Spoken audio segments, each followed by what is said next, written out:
Linguistics, for those of you who don't know, is a study of languages, mainly in form, meaning, and context, and like any science has had a weird and convoluted history. On this second episode of the 100 Years Challenge, we are going to take a look at what we knew and what we didn't know about how languages work 100 years ago. Oh, and Emma from DSM is going to accompany us in this video, so that should be fun.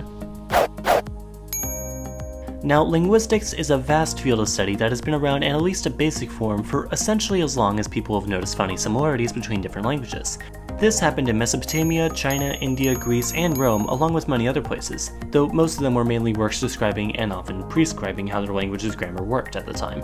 This is evidenced in, for example, when 4th century Roman Aelius Donatus, along with many others, wrote an outline of Latin grammar known as the Ars Grammatica, which does in fact not actually translate to Ass grammar. It actually means the art of grammar, but now you're probably going to be thinking of it the other way. The Ars Grammatica would actually go on to become standard reading material into the 18th century, and became one of the first books to be printed on like a printing press. I mean, I don't know how fair that is, they kinda got a bit of a head start, but still. There were even Roman grammar Nazis, like one of Valerius Probus' works, the Appendix Probi. Hercules non Herculens, hostiae non hostiae, columna non columna, verumos net, columna posterior mea. But that was a bit more than 100 years ago. So let's fast forward a little bit to the late 19th and early 20th centuries, when many advancements have been made in the field of linguistics. Well, first it was basically established as a field in around the 18th century, or at least modern linguistics, which originally centered around something called Indo-European studies, noticing, once again, that the languages of Greece, Italy, and India had some interesting similarities to each other, and this time even reconstructing a whole theorized language out of it. Of course, numerous advancements have been made over the past 100 years, especially considering that Noam Chomsky, often touted as the father of modern linguistics, was born in 1928. Chomsky is often argued to have made linguistics into a truly scientific study, publishing numerous works that would advocate theories from his non-empiricist theory of language to his theory of universal grammar. So yeah, we didn't have any of that, but there were still plenty of other big linguistic theories floating around.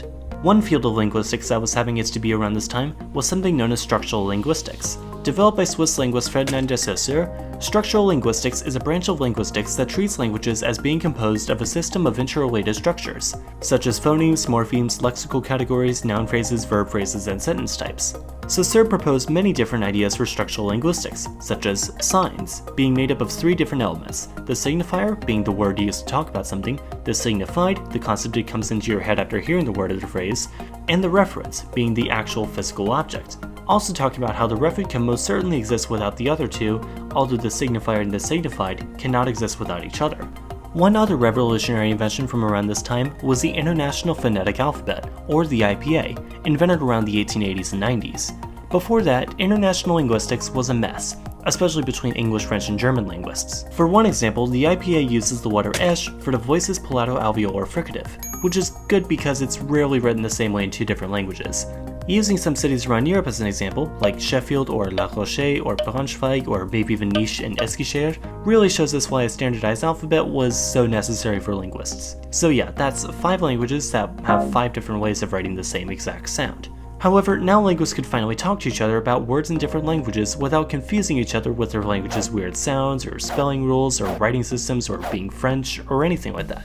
Of course, politics also played a role in this, and this being the 1910s, things were definitely about to get weird.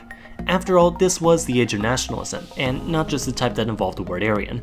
Throughout the 19th and 20th centuries, many different populations across Europe, or nations, started declaring independence from the empires they had been a part of, and sure enough, linguistics was used for this as well. Many different language groups across Europe are mutually intelligible to each other, which would normally count them as dialects, but they're counted as different languages. One very good example is a language that used to be known as Serbo-Croatian, but is now 4 different languages: Croatian, Serbian, Bosnian, and Montenegrin. So even though they can be argued to be different dialects of the same language, they're considered different languages due to the messy politics of the region. It's kind of like saying that the 2 of us are speaking different languages, because I'm British and KhAnubis is American. I mean, Hindi and Urdu are sometimes lumped together as Hindustani, and Czechoslovakia even said that their language was Czechoslovak. Although today, that would now be considered 2 different languages, because Czechoslovakia is now 2 different countries. That is true. By the way, that was my friend Emma from the amazing channel DSM Wannabe Linguist. Also, Emma, wasn't there something else you had to announce? Yes, actually, because this video is a collaboration, I've made one over on my channel about the history of linguistics over the past 100 years. Basically, it's all the new ideas the people of language in 1919 didn't have at their disposal. So if you fancy, check it out after this one's done. That sound alright?